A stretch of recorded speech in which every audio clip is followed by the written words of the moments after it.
Living Clean, Living Well is a presentation of the Canadian Centre for Abuse Awareness and is brought to you by Freedom from Addiction.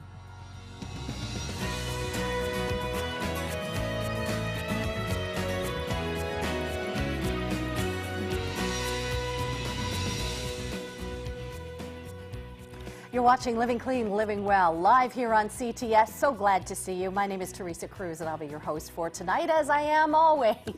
Good to see everybody. It is December the 1st, and this will kick off a month-long series of shows that we're going to be doing about coping with the holidays. Let's face it, life has got a lot of challenges for us to deal with, and the month of December seems to add to it. My panelists for this evening, Dr. Vera Tarman. Hello. Good to see you. And Dee Christensen joins us, Editor-in-Chief from Recovery Wire magazine. Good to have you aboard again, Dee. Thank you. Always a pleasure. So, Dr. Tarman, let's start things off about the month of December and the challenges that it brings. Yeah, well, you know, the month of December is the time of temptations, the beginning of temptations, and people who are in recovery are going to be faced with the offers for special drinks, special foods, all sorts of things that might easily derail a person. Dee? You know, there's a reason we call it the silly season. This is the time to utilize whatever coping mechanisms that you can find. So Recovery Wire is covering a lot of that this season. Yeah. Our toll-free lines are going to be open to you right away. As always, we are here for any general questions that you may have, as well as on topic. Maybe there's some things that you've done to cope through the month of December, going to all those parties, and like Dr. Tarman says, coping with all the temptations that are out there.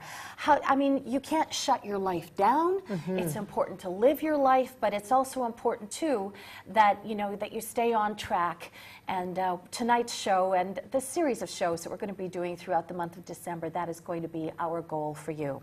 Just before we get started, I just wanted to tell you about the Canadian Centre for Abuse Awareness's annual fundraising drive.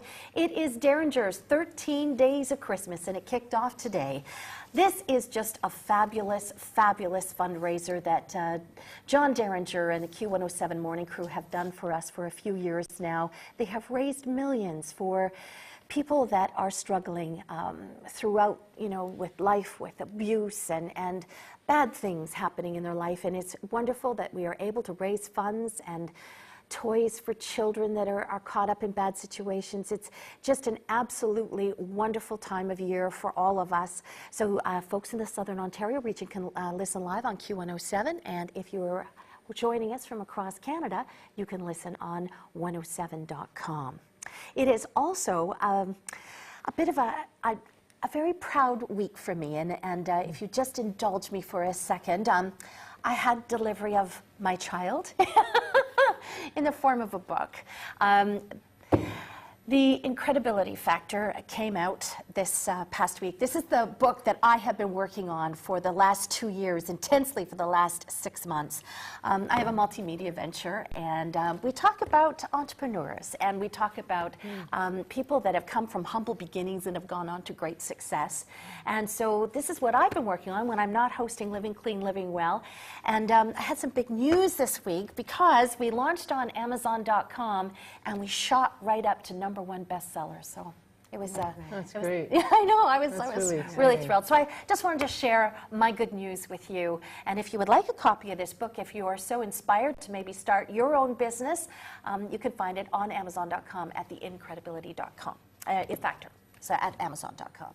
So anyway, folks, let's talk about coping with the holidays. And Recovery Wire magazine has brought in 10 top tips on what we can do to get through the month of December. So here we are, the top 10 ways to cope through the holidays.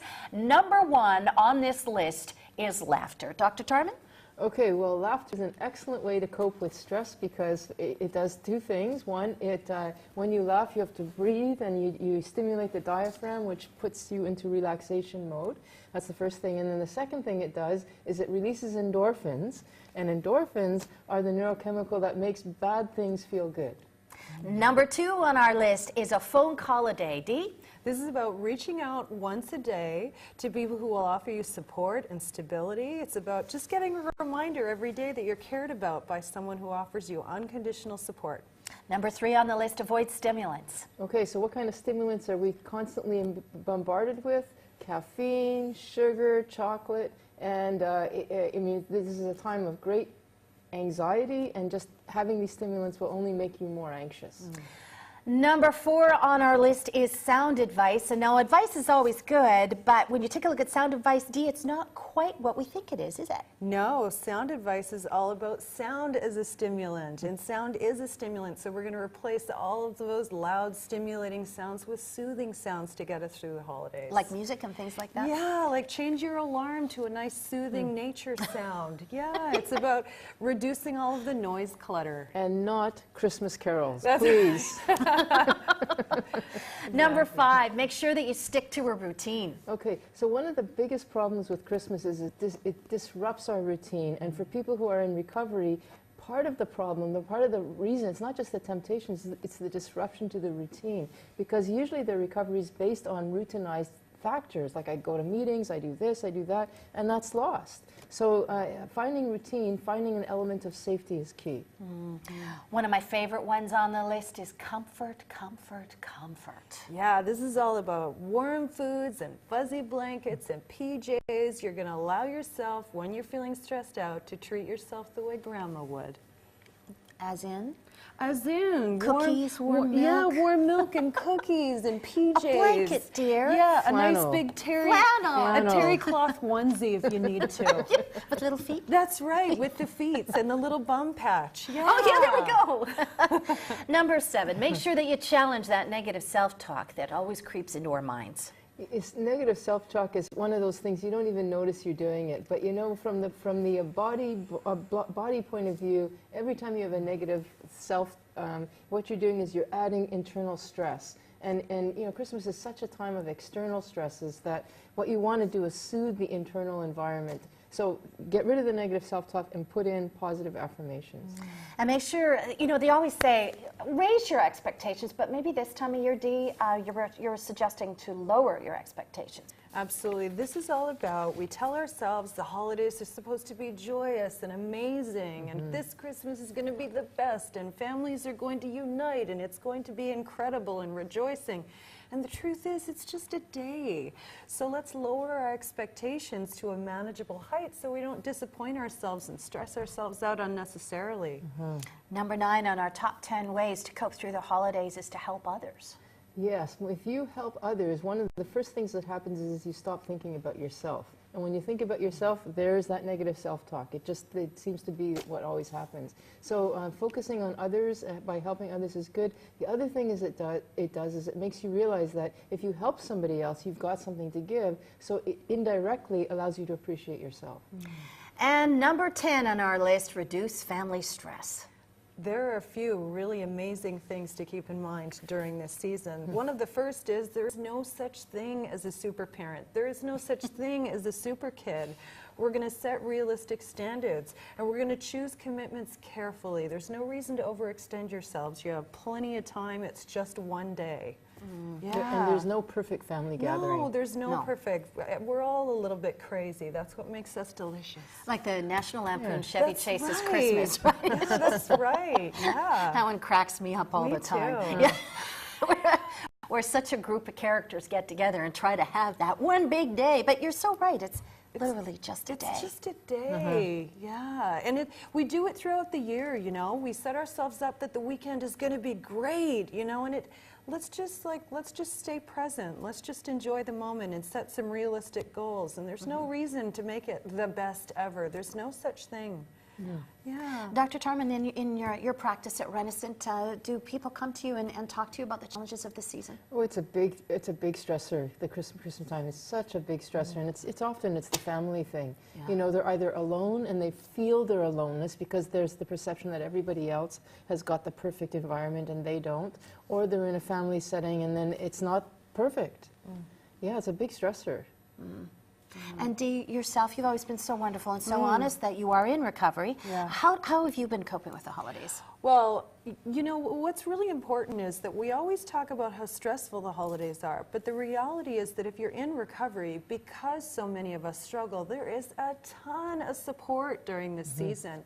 There are Christmas parties, there are sober Christmas gatherings, there's a ton of information. If you're searching the internet, you can go on recoverywire.com. We're going to be posting things there. There is a lot of things to do. You know, it's all about getting active and you know, and taking an active role in making sure that you're safe this season. You know, one of the other big stresses about Christmas is the expense, you know, especially because people they think they have to buy the nicest present. And, you know, it's such a materialistic environment. People can't afford Christmas. They go into debt for Christmas. No, that's scary too. You know, this year we decided we're putting a $15 limit. And you come up with some really creative ideas. Yes. We have a little 3-year-old nephew in our family, so we're going to spoil him, of course. But the adults, we said, why not just a fun little gift for $15? You'd be surprised what you can find. It's too bad Honest Ed's is closing down, though, because with those $15 gifts, Not for a couple, we need 'em not for a back. couple of years, though, so we can still go shopping there. So now, folks, it's your turn. We're going to take our first break on Living Clean, Living Well. But when we come back, we want to hear from you. Toll-free lines are open. How are you getting through the month of December? What are your plans? What are you thinking about as we head into this month? It's going to be your turn. Our first break, we'll be right back.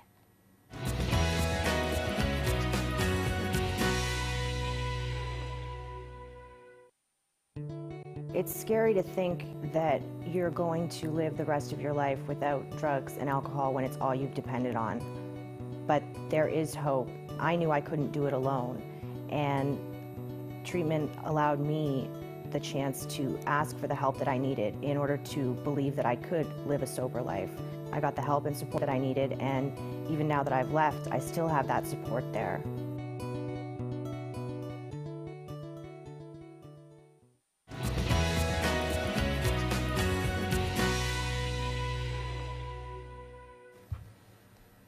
Welcome back, everyone. My guest tonight on Living Clean, Living Well, our regular contributor, Dr. Vera Tarman, who is the medical director at Renascent, and also Dee Christensen joins us again. It's been a while. Good to see you. Editor-in-Chief from Recovery Wire magazine. And tonight we are talking about coping with the holidays. Our toll-free lines are open for you. As always, any general questions that you may have. You don't need to be on topic. It's okay. Whatever you'd like to talk about, we are here, as long as it's got something to do with addictions and substance abuse and coping with what's the stressors that are going on in your life. And we have an awful lot of resources as well. So if we can't answer your question, we can definitely get you to the people that can. So shall we open up our phone lines? We have a caller. Let's go to line 4. Calling in tonight from Toronto is Bob. Hi there, Bob. You're first up on our show tonight. Good to hear from you, and you're talking to Dr. Tarman and Dee. Go ahead. Hello. Hello, Bob. Hello. I was just wondering what the qualifications are for being a sponsor. I know that you have to have been clean for a year and have been, experienced in that, whatever it may be. But I don't have any addictions, and I've been a great support to somebody important in my life, and she agrees that I'm already a sponsor, but at the same time, I think I might be, not. Like, what is it that you can actually tell me about this qualification of somebody being a sponsor? That's a great question. Dr. Tarman, do you want to start out? Sure. You know, as a medical director of Renascent is a place that, a rehab center that really follows the 12-step program. So I'm quite familiar with the program and the expectations. And with the sponsor, the really key thing is that the person has had the experience and can share that experience with their sponsee. They don't have to know anything more. They have to have hopefully read the book, the big book, or at least be willing to read the big book with the sponsee. But the key is that they've had that experience, they have that mutual understanding, and that they have some sobriety. They don't necessarily have to have a year of sobriety. That year is often important when you're trying to hire somebody, like at Renascent. I think you have to have 2 years of sobriety. But as long as you have some sobriety, if you have something that the person wants, and presumably a few more days of sobriety is going to be the thing. But the key is that you have that common experience, because that's what you're sharing.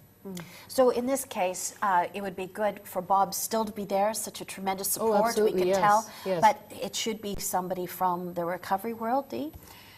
Yeah, I mean, these are all guidelines. There is no real fixed rule necessarily. It's not like there's a, you know, a set of like intrinsic governing. These are just guidelines that we've used, but they're guidelines that we've been passing down, addict to addict, alcoholic to alcoholic. So I think the important thing is, at the end of the day, on your worst moment, you want to be reaching out to someone that knows what it's like to be in that situation and that can give you practical input as to how to get through it. As opposed to judgmental. That's right. Yeah. And so it's not to say that you can't be a sponsor, if that's what you want to call yourself, but I would certainly say that if I were in your position, I would also suggest that they get a second sponsor or support person who is in their shoes. Yeah. Does that help, Bob? Just to a degree, because at the same time, there is no other person at this point where she can think of, and she's hitting the 90-day trigger point for her. For years and years, she's tried beyond 90 days and never made it. And I'm starting to feel that urge to just want to be there so that I can be that person to as that hand is shaking towards that use, that I could be the person to help calm that hand. But I've never been through recovery because I'm not an addict. Right. Yet for probably about a year, she says I've been the most important person. But it's only been the past 80 days that she's been clean. So it's going to get really tough in the next few weeks, and she knows her mind will start to play tricks on her, like really big tricks on her mind. She knows that, and she's been through it many, many years. After 3 months, she never makes it. So I'm feeling that pressure to be there, but yet there's no one else, and that's all. I've read the book, The Language of Letting Go, and other kind of support things, as well as a lot of literature on addictions and mental illness, and how mental illness and addiction is almost the same thing, or there's many, many similarities and all that. So I know how to be a good listener, but to be that sponsor, I wouldn't know how it feels to, other than be there to just hold their hand and prevent it from happening. That moment of relapse, to prevent that, like I would like to do, like some kind of a guardian angel. You know, if I could, I would pay for a sponsor for her, but I can't. So where does one go to find a sponsor? Well, here's the interesting thing. When we want to get high and drunk, let me tell you, the lengths that we can go to achieve that are phenomenal. We are the most creative human beings on the planet. So I find it very interesting that I can tell you that if one of my sponsees shared this with me, what I would say to them is, it's almost impossible not to be able to find a sponsor, especially in Toronto, Canada. You know, in any major city, the number of 12-step groups in this city is over the top. The number of 12-step groups that actually open up asking how many people in the room are willing to be temporary sponsors, where people will just throw up their hands at the beginning of the meeting, those are the things, Bob, that you wouldn't know because you haven't been in those rooms. So that's the important part about actually being someone who knows how to pass it down, who's had the experience. If you're not in the room, you don't know that. But I could tell you that you could convey to her, there are tons of meetings in this city where she can go to where people will volunteer to be her sponsor. And the sponsor who has been through that experience would know that. Would not only know that, they'd also know that, what they probably say is, look, I don't buy that story. If you look hard enough, you'll find. But you see, you wouldn't know that, Bob, because you don't have that understanding of how somebody will just not take that extra step because they may not really want to go there. Yeah. You know, he brought up such a good point, too, about for whatever goes on in our life, where you set a certain level in your mind of, like for Bob's friend, it's 90 days. She's never made it past 90 days. Yeah. Here she is at 80 days. And if you set that, like, what do you do to get yourself over that plateau in your head when you're thinking, I can't get past a certain mark, a number, a date, whatever it is? Well, I mean, what's happened there is the person has, not even realizing it's learned, it's almost operant conditioning. They've learned at 90 days, I get to relapse. It's a non-intellectual thing that happens. So somebody who knows that already would actually have to build in all sorts of safety around that 90-day mark. And there's already a pattern emerging. If if this were my story, I would say I'm already in danger. Because rather than reaching out to the people who will be able to call me on my stuff, I'm reaching out to someone who won't be able to call me on my stuff. Exactly. So already there's a big red flag in the air. Yeah. Yeah. But it's not to say, can I just say Yeah, this? go for it. It's not to say, Bob, that what you can give is not, it is absolutely helpful. Like, having support in the way that you want to offer it is excellent. Like, please don't undermine what you can give. So I guess the bottom line for Bob and his friend then is that Bob can continue on being that wonderful support. Absolutely, and it will you can be hear it in helpful. his voice how wonderful he is Yes. and how much he Yeah. cares. Yes. But to really get the job done and get past that plateau of 90 days, Yes. he's got to do what? His friend's got to do what? Find the sponsor, Find a right? sponsor, Right. yes, yes. And maybe right. one more thing I'd like to say to you, Bob, is you said that you want to be a guardian angel. Remember, you cannot be in charge of somebody else's recovery. If that person does relapse, it has nothing to do with your willingness and your desire to help her. Yeah. Hey, Don't Bob. take that on. Yeah, for sure. Thanks so much for calling. What a great call to start our show off with. I've always said safe forums, and it's a forum, a safe haven for everyone to discuss, on topic or perhaps general questions. And I'm so glad you picked up the phone tonight. And we too can also be a resource for you and your friend. I hope you keep watching. Let's go down to line 1, and Ike's calling in tonight from Toronto. Hello there, Ike. It's your turn. Go ahead. Hello, this question is for Dr. Tarman. Hello? Hello, Ike? Dr. Tarman, what are your recommendations when it comes to withdrawal off of methadone, like as far as tapering, a blind taper, and dosage? If we were allowed to do blind tapers, that would be the magical solution. Not knowing what it would just be so helpful, but it's not allowed. We just cannot allow that. The pharmaceutical industry, it's just technically not allowed to do that. So then the best thing to do would be really to do a slow taper, but a regular taper. Like, you want to do it. But very slow. It depends. If you're willing to be uncomfortable, you can do a quick one. But if discomfort is going to put you into relapse mode, then don't do it. But it's quite possible to do a taper, depending on what dose you're on, and get off within 6 months to a year. It's quite possible. Dee, did you want to add anything? You don't have to if you don't want to. No, I leave those questions to a medical expert. Yeah. Absolutely. Yeah. Thank you, Ike. Yeah, thanks for calling in, Ike. Let's go to line 2 now. And calling in from Ottawa, our nation's capital, is Gord. Hi there, Gord. You're live on Living Clean, Living Well. Go ahead. Hi, Merry Christmas to you. Icons there on TV of recovery. Merry Christmas. Yeah, that's the way I recognize. And I'm glad somebody's saying Merry a word Christmas. to it in your icons. Oh, thank you. One of the reasons I called is because tonight's the actual anniversary of my celebration. I got 30 years clean and sober today. Oh, wow. Good for you. Good for you. Standing ovation. The checklist, Yeah. the one about lower my expectations. That so got me when I saw that one, Yeah. and it was excellent. It's like, and then I got fussy about what expectations I would let in, and they were all wrong, of course. But we have something here in Ottawa called In From the Cold, and NA puts on meals and a coffee house and cards Right and on. Scrabble for 24 hours at Christmas and 24 hours at New Year's. And we also have a dance this year. Excellent. Yeah. So NA is really happy about that in Oh, yeah. Ottawa Yeah. this year. And of course, I'm just too happy that I lived 30 years clean and sober. I figure, hey, life doesn't owe me a thing at this point. Anyway, I talk too much.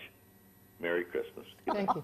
Gord, you do not. Thank you so much. You talk very well, and we're so glad with your input. Glad to hear from you in Ottawa and what you folks are doing there. And, he brought up what he's doing. It was, what number was it on the list of helping others, right? It was the Helping others, number 9. It was number 8. Number 9. Number 8 as well, lowering your expectations. Yeah, but helping others Helping too, with the others. In From the Yeah. Cold. So That's what I'm much. talking about. Yeah, exactly. And we do the same thing in Toronto. Most major cities do the same thing. We have Yeah. lots of things to reach out to people during the season. Can I say something about expectations? I do want to say, it's not that you don't want to have expectations, because expectations, you want to have expectations. They get you up out of bed and doing things. The trick here is lower them in the sense of have expectations and then let go of the results. I mean, we have these expectations and we want it to happen. It's really about get out there, be motivated, but then let go of the results. Awesome. Yeah. Yeah. Let's go down to line 1, and Colleen's calling in from Toronto tonight. Hi, Colleen. You're on our show. Go ahead. You're talking to Dee and Dr. Tarman. Colleen, are you there? Yes, I am. Hey, honey, it's your turn. Go ahead. Have you got a question or a comment? I do. I'm having a really hard time right now. I'm 11 years clean from cocaine, and I've got so much on my shoulders and no one to talk to. And So you reached out to us tonight. I don't know. I'm just looking for ways to get the devil out. Are you feeling that you're about to be triggered at all, Colleen? I haven't used, no. Yeah. No, I've smoked some marijuana, but, you know, it's not the same. And I've just got, I've lost my legs. I'm in a wheelchair. Well, I have my legs, but I can't walk. I'm in a wheelchair. Yeah. And I think that took a lot of my life away. And I'm not feeling sorry for myself because it happens. It's life. We go on. But this craving I keep having for Coke, not crack, just Coke lines, is just starting to become overwhelming. Colleen, I'm going to let you talk to Dr. Tarman right now. Did you say that you smoked marijuana tonight, or just that you also smoke marijuana? Colleen? Sorry? Did you smoke some marijuana tonight? Earlier. Yeah, okay. I'm just wondering because that might be contributing to the mood that you're feeling right now. Marijuana is a drug that's pretty potent too. And my suggestion, I have two suggestions. One, that even though you might not be doing cocaine, if you're doing other drugs, they are just as mood altering. And even if you're on antidepressants, you're taking drugs that are not going to let those antidepressants do their trick.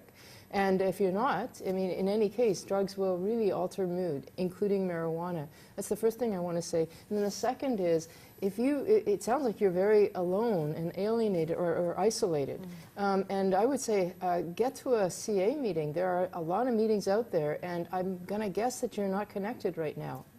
I mean, I might be wrong. You can correct me if I'm wrong. Are you connected with any groups right now, like Cocaine Anonymous, anything like that, Colleen? Nothing. You see, that's the whole thing, that their number one statement is you're no longer alone when you go to those meetings. I mean, Dee, if you want to... Yeah, that was the first thing I was thinking. It's just that you're speaking a language that makes sense to me, and my first thought was just we need to get you around people that are speaking your language, Colleen.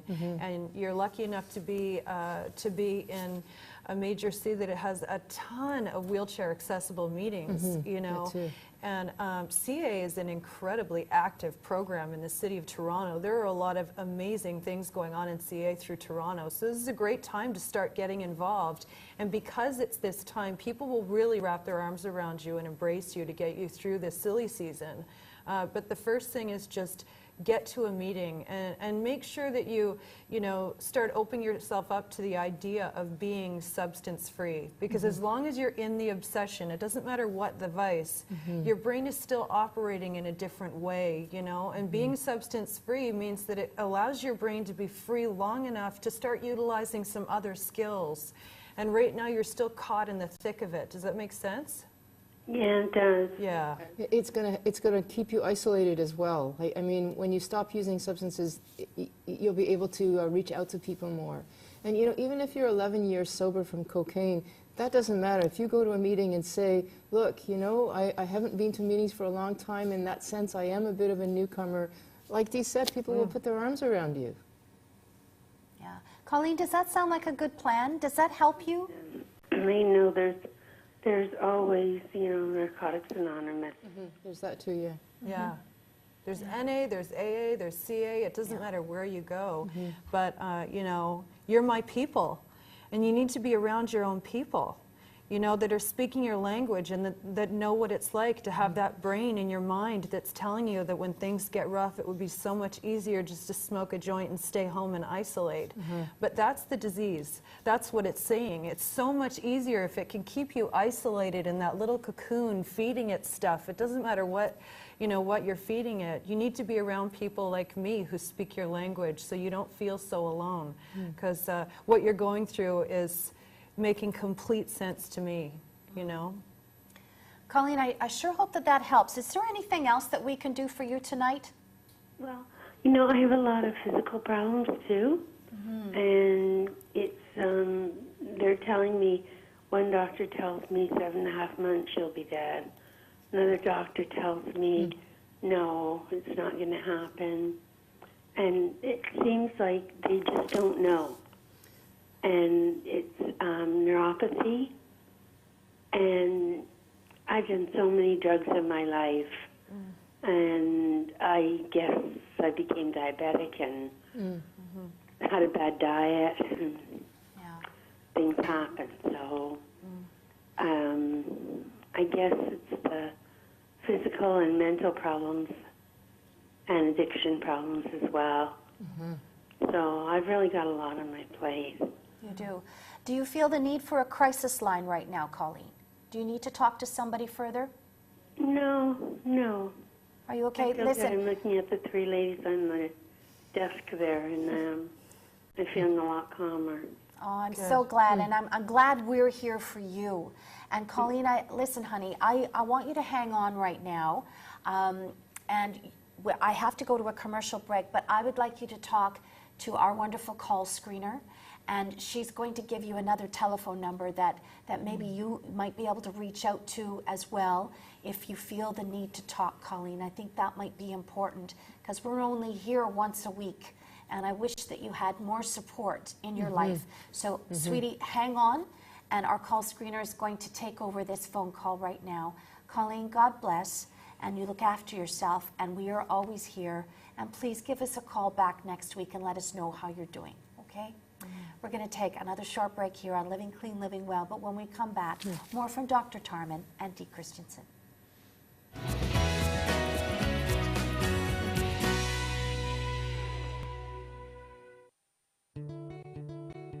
I've been through multiple treatment centers with my addiction, fighting it for the last 10 years, 17 detoxes, 3 different treatment centers. But they put me into counseling and everything here after my detox, which was the smartest thing I could have ever done. I got the real demons out of me that I wasn't able to do over the last 10 years with all those other detoxes, all those other treatment centers, from private ones to government ones. And this place has actually given me my life back. Hello, I'm Ellen Campbell, the CEO and founder of the Canadian Centre for Abuse Awareness. As a charity, we depend on viewers such as yourself to support the programs for First Nations, women and children, anti-bullying, and elder abuse. I invite you to visit our website, see what you can do to share. Any donation over $20 will receive a tax receipt. Thank you so much for all your support.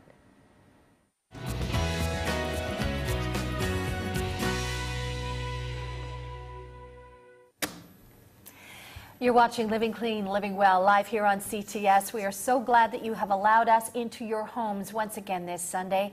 We're Canada's only live interactive television talk show that deals with addictions and substance abuse and going through trauma and all sorts of things that we are sometimes forced to deal with in our lives. And we're so glad to be with you once again. My guests are Dr. Vera Tarman from Renaissance and Dee Christensen, who is the editor-in-chief from Recovery Wire magazine. We've had lots of phone calls tonight. We are talking about, you know, we're kicking off the holiday season. I put it out there at the beginning of the show. If you have some ideas about what works for you to get through the temptations of this season, please pick up that phone tonight and let us know. And as always, if you have any general questions or comments, our phone lines are open to you as well. Let's go back to our phone lines. Line 7, calling in from Oakville tonight is Dave. Dave, you've been very patient. Thank you for waiting. It's your turn now. Go ahead. Hi, good evening, ladies. I just tuned in to the show to see you, Dr. Tarman. My personal recovery began about 15 months ago, where I did meet you, Dr. Tarman, and then entered Renaissance. and I'm happy to say that I'm sober now about 15 months. Great. Awesome. My comment is in regard to sponsorship. What I'd like to say is that, of course, it is important to have a sponsor, as I got one as I left Renaissance. But recently, I became a sponsor myself, and I wanted to comment on the importance of being a sponsor. Because I had a great experience today. I went to visit my sponsee in recovery, and the fact that he's doing so well, and I want to comment on how much it helps me in my personal recovery to see the miracle of recovery in someone else that I'm working with closely help me so much is also important from the sponsorship point angle. So I just want to comment on how important it is to be a sponsor, not only have one, but to be one. Oh, that's great. So great. Yeah, you know, Dave, thank you so much for calling in. First of all, to say that it's always so nice for me to hear when somebody's doing well 15 months later when I saw them at the very beginning. But, you know, I hope, Colleen, that you're still listening, because my guess is that one of the reasons why you might be afraid to ask for help is that you think that you're going to burden somebody. But, you know, as Dave is saying, no, you're giving back as well, because the sponsor will get something from your call.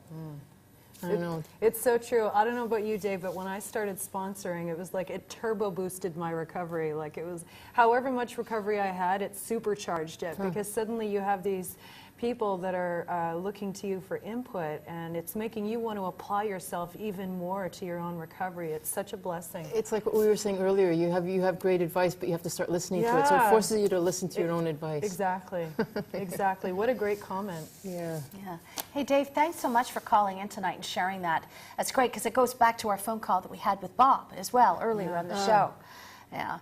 You know, it's still, I'm wondering, it's still bothering me a little bit about trying to find a sponsor. And it seems that Bob's friend is either maybe unwilling, because coming up to that 90-day mark that they were talking about that she can't seem to get past, but the fact that she can't find one, I'm just very, very curious what your thoughts are. Like, I'm not in the recovery community. I always say I'm just the TV traffic cop, and I'm so glad to be here with you, providing my job, because I know television very well. But tell me, from the recovery community, is it difficult to find a sponsor? Well, you know, that's a relative. That's relative. What I would say is that it depends on what your aim is. For me, what I would say, more importantly, it's important to work through the steps. So if you're not in a place where you feel ready to reach out to someone to ask them to be your sponsor, for whatever reason that's frightening you, because there are hundreds and thousands, like if not millions of people in recovery around the world. So the idea that there is not a surplus of people available is impossible, and being a sponsor is part of the 12 steps. So there is availability, but if something's holding you back, you know, what you could do instead is ask someone to take you through the steps. It's sort of a less invasive way, a less committal way to get what you need, because that's really the important thing, is to learn how to live in recovery and to learn how to get through the steps. So that's a great second option. Yeah, I think that one of the things that I hear people saying when they're reluctant to get a sponsor is they want somebody who is smarter than them, has a better job, does better, and they can't find somebody, especially people who are very intellectual. They think, well, I want somebody who's, you know, at my level, and you don't have to be. You just have to have somebody who's learned how to be sober and learned how to live a good life with sobriety. Let's go back to our phone lines now. Calling in from Toronto tonight is Terry on line 5. Hi there, Terry. You're live on our show. Go ahead. Hi, how are you? My question is for Dr. Tarman. I'm in and out of recovery, and unfortunately right now I'm not in recovery. And what I have a problem with right now is some of the effects I'm feeling from my long-term addiction are starting to feel that I'm never going to be able to recover. I mean, I know the solution is to stop, but what my question is there some kind of time where you should start feeling effects of feeling better? Because I'm almost feeling to the point now where it's almost too late, and it discourages me from staying, getting clean, because when I think that I'm never ever going to feel better physically, like, I think it's too late, if that makes any sense. And I know that's not the case, but I know Dr. Tarman probably has some inspiring words about how he could start feeling better. I don't think it's ever too late to try to go into recovery. It's possible. It's possible that there might be some damage that's not reversible. But I'll bet you that in recovery, you will get back enough that you'll be able to live a full and happy life. But sometimes it takes a while to get to that place. And if you're trying to do it alone, this is why we really stress don't do it alone. Because that first 3 or 4 months is sometimes bitter. That's the time when people think, oh my God, it's too late. I mean, I got to tell you, sometimes it takes up to a year to feel okay, which is why we again say don't do this alone, because you'll have somebody like a sponsor that will say, hang in there, it's going to get better. It might take another month, but it's going to get better. But bottom line, it's never too late. I've seen people at the age of 70, 75 get sober, coming in through Renaissance at 75. That's awesome. Yeah. Dee, did you want to comment? I guess all that I would say is just that I didn't actually believe it would work until probably like year 2 or 3. So my belief that things were going to get well was like that was beside the point. What I was doing wasn't working, and it was only making matters worse. So I didn't come to some conclusion where I thought, you know what, I believe this is going to happen for me. No, to be honest with you, I really didn't. I didn't have any delusions of grandeur. I actually thought it wasn't going to go anywhere. But, you know, it was like... How honest of you. Yeah, I may as well start going right, because going left isn't working. What else do I have to do? And there are more people on the right side that seem to be happier than the people on the left. That's really how romantic the decision was. And I'll have 8 years clean on Christmas Eve. Wow. So, congratulations. Thanks. Christmas Eve. I know, what a weird sober day. The silly season, I know, the silly season. Hey, Terry, I hope that the comments from my panelists tonight have helped you, and I hope that you keep watching our show as well and use this as a resource for you. And thanks again for picking up that phone tonight. Time for another short break. The time is just flying tonight. Yeah. Holy cow. I'm going, what? Another break? But yes, it's time. A short break, and we will be back with more of your phone calls because we got them lining up. Tonight, we're talking to Dr. Tarman and Dee Christensen. We'll be right back.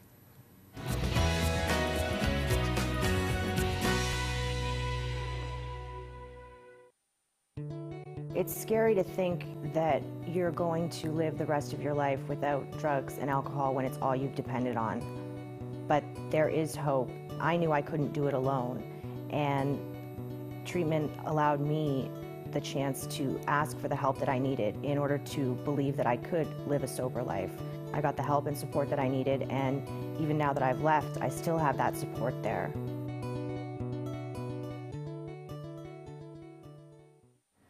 Hello, I'm Ellen Campbell, the CEO and founder of the Canadian Centre for Abuse Awareness. As a charity, we depend on viewers such as yourself to support the programs for First Nations, women and children, anti-bullying, and elder abuse. I invite you to visit our website, see what you can do to share. Any donation over $20 will receive a tax receipt. Thank you so much for all your support. Statistics state that it is likely you know a victim of abuse. It could be a friend, a relative, a colleague. It could even be you. 1 in 3 girls and 1 in 5 boys will be sexually abused before they reach the age of 18. Please give them hope. Help us make it stop. Go to abusehurts.com and give to the Canadian Centre for Abuse Awareness.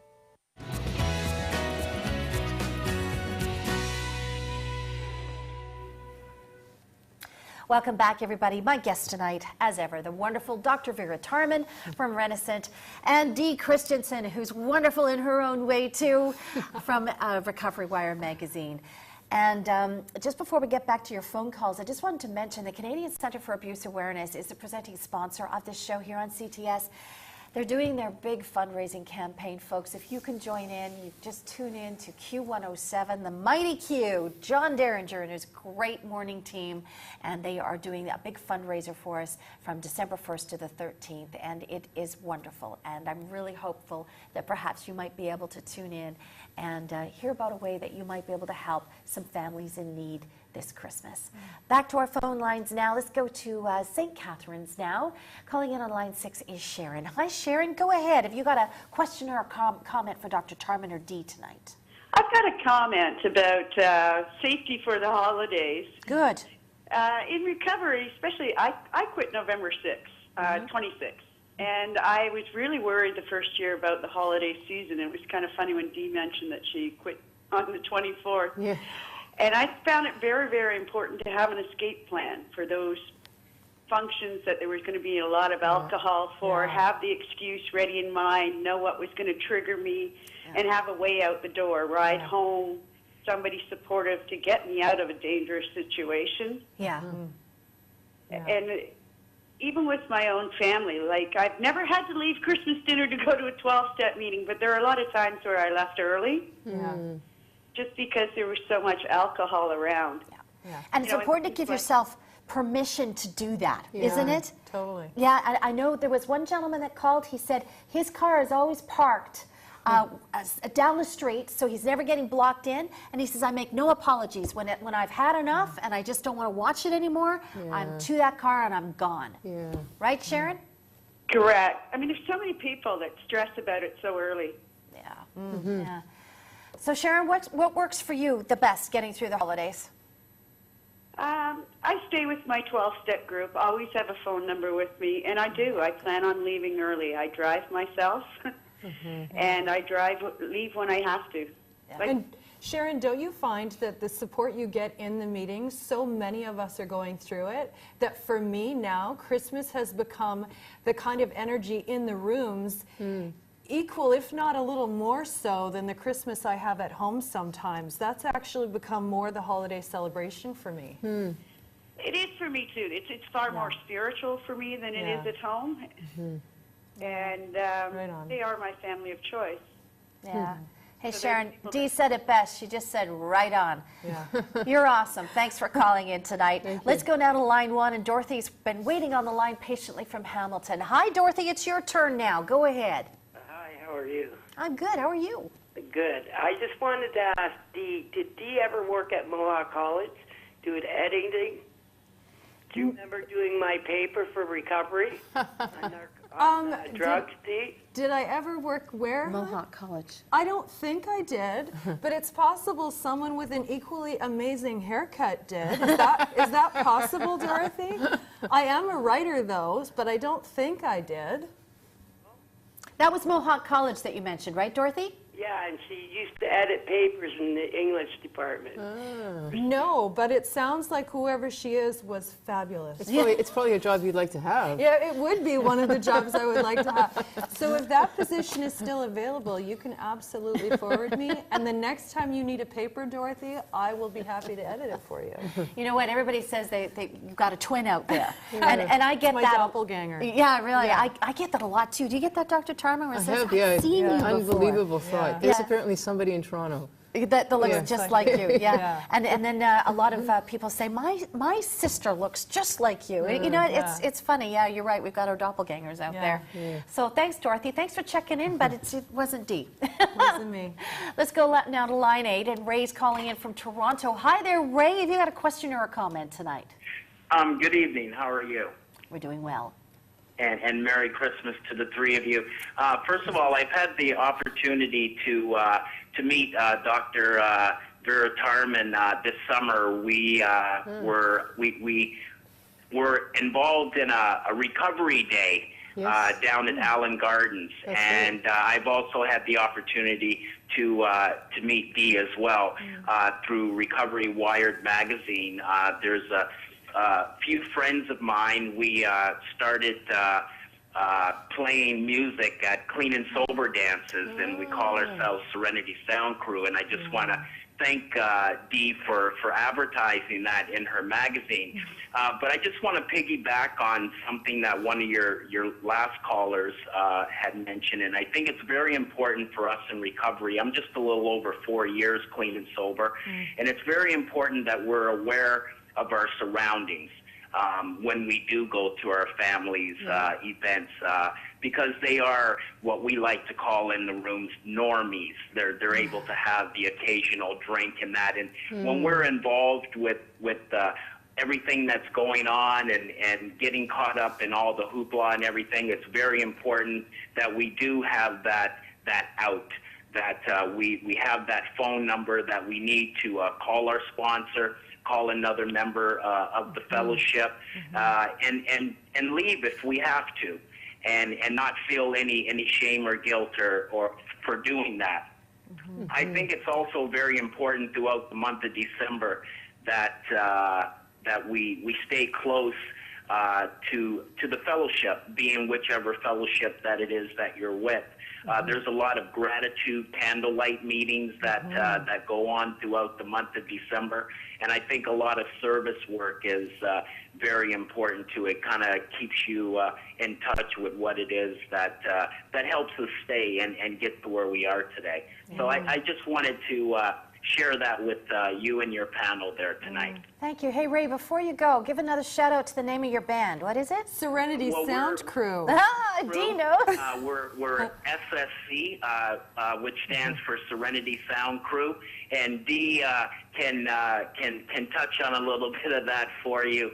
And yeah, it's you know, we're very grateful to be blessed to have this opportunity to do this because what it allows people in early recovery to do is, because a lot of us, we're just used to drinking and doing drugs and going out to a club. But when we can go into a very good environment and be clean and sober and realize we can still have just as much fun clean and sober, that's what it's really all about. And we're just grateful that we're able to allow people to experience that in recovery. Yeah. And we're grateful that you called in tonight, Ray. Thank you so much. Let's go now to line 2, and Dave's calling in from Midland. Hello, Dave. Good to hear from you. Hi, Teresa. How are you? Oh, we're doing good. How are you? I'm good. I'm good. I just wanted to touch a little bit on sponsorship. That fellow that called in and he's not in recovery. I mean, that's great that he's supportive of the person he knows, but she definitely has to find a sponsor.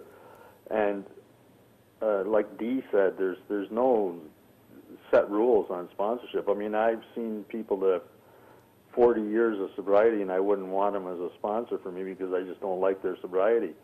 You know, and I see people that have like 20 years, and they have someone that has 3 years that's their sponsor. You know, I think the important thing for me, in my sponsor, is that he has a sponsor.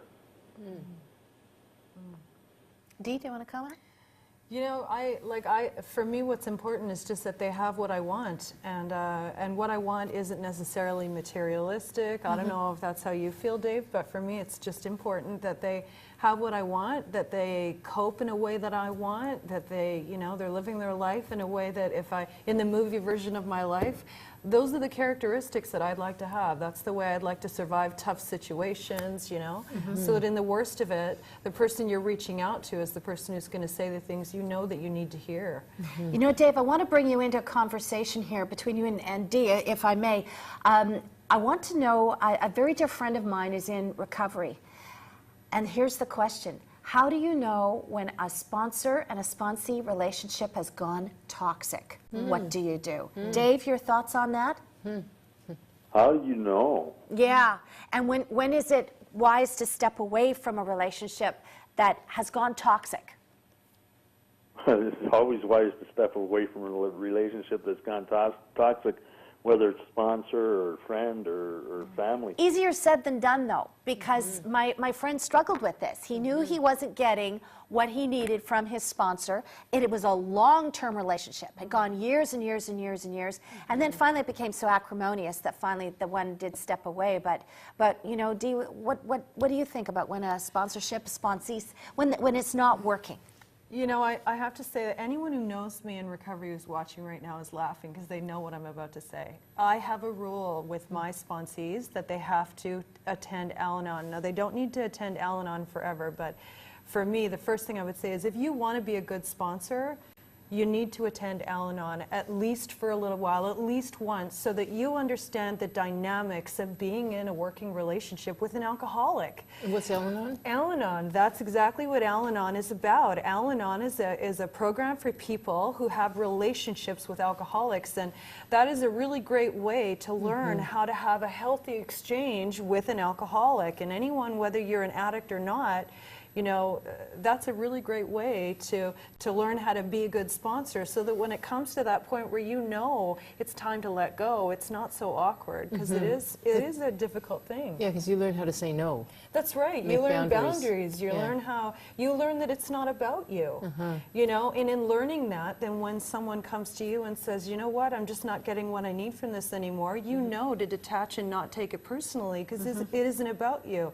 They need to get what they need. But if you don't know those healthy, you know, for me, Al-Anon is a really great resource for learning some of those skills in a concentrated way.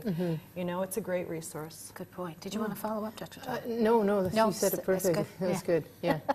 Hey, Dave, are you still there? Yes, I am. Hey, hun, give me, what's one of your best coping ways to get through this season, the holiday season? Well, you know, I don't have any problem with the holiday season anymore. I mean, you know, I've been sober for almost 15 years. But when I first got sober, you know, if I had to go to a function and I thought I was going to be uncomfortable there, I brought somebody with me that was in the program, and you know, and you keep referring to parking where I'm not going to be trapped in, and I believe it was me that said that to you. Actually, it was. Way to go, Dave. You know, there's all kinds of ways. I mean, I don't feel bad if I have to leave. You know, even early on. You know, because I mean, this is a matter of life and death for me. Absolutely. You know, and you know, and I want to get back to the sponsor thing. You know, a lot of sponsees feel a little guilty if they try to say, hey, you know, this isn't working. But again, this is our life, and I mean, it's a matter of life and death. And if it's not working, it's not working. And I've never had a sponsor that has really that has been upset when I've said, hey, you know, and it's usually not working because of me. It's not because of my sponsor. Yeah. Or you're just in different places. Yeah. Yeah, that can happen too. Yeah, it's the same as a therapist, you know, a psychiatrist. Yeah. You know, sometimes it's not a good fit anymore. Yeah. It's an evolution. Yeah. Hey, Dave, thanks so much for calling in. Don't be a stranger through this holiday season, okay? I'll try not to. It's always a pleasure to talk to you. We're going to take our final break here on Living Clean, Living Well. When we come back, we're going to have some final thoughts as we talk about, boy, we've had a great show on a number of different issues, but mostly coping through the holidays. Our guests are Dr. Tarman and Dee Christensen. We'll be back to wrap this up right after this.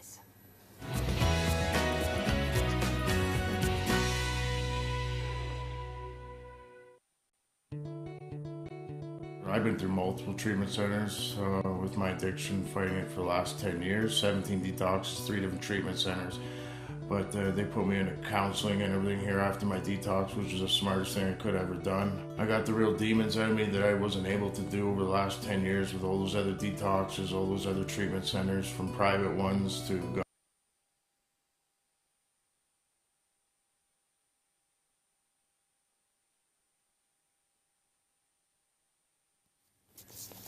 Welcome back to Living Clean, Living Well. It's that time of the evening when we ask for final thoughts. Go ahead, Dr. Tarman. I really like where you're going on this one. I'll let you introduce it. Yes, my final thoughts are to one of the last callers about talking about Serenity Sound Crew. Gosh, I'm stumbling. I'm sorry. What I really like about what he said is the idea of celebrating sobriety, and you know, Christmas is a time to celebrate. At least that's what we want. And you know, it's up to us. It's up to people in recovery to celebrate sobriety in a way to show other people that you don't have to be sloshed and overfed to enjoy a happy season. Yeah, I back you on Serenity Sound Crew. Recovery War magazine supports them entirely because this is a group of guys who got together who are in recovery and who wanted to make sure that you could still do raves and go listen to house music and trance and you know and have a good time in a safe environment with your own people.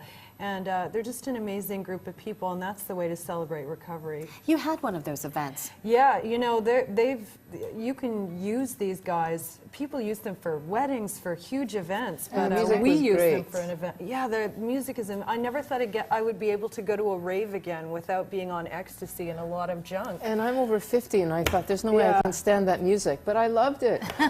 Awesome. So there you go, Ray. A short little shout out for you there. Hope that that helps. And thank you, folks. Thanks for joining us. I'll be back with you next week. Thanks to Dr. Tarman and Dee Christensen.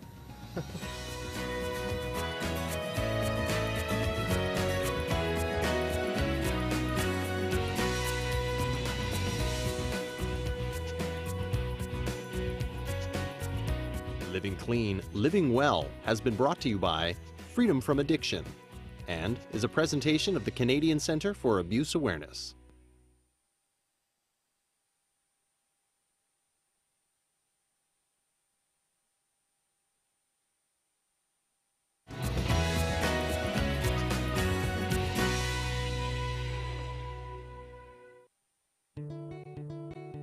I've been through multiple treatment centers with my addiction, fighting it for the last 10 years, 17 detoxes, 3 different treatment centers.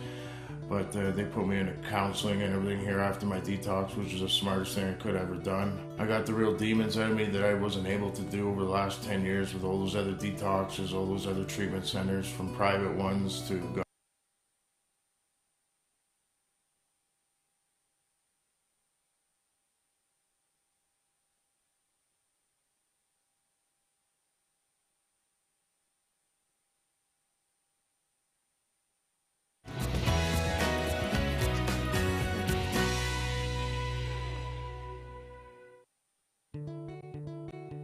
I've been through multiple treatment centers with my addiction, fighting it for the last 10 years, 17 detoxes, 3 different treatment centers.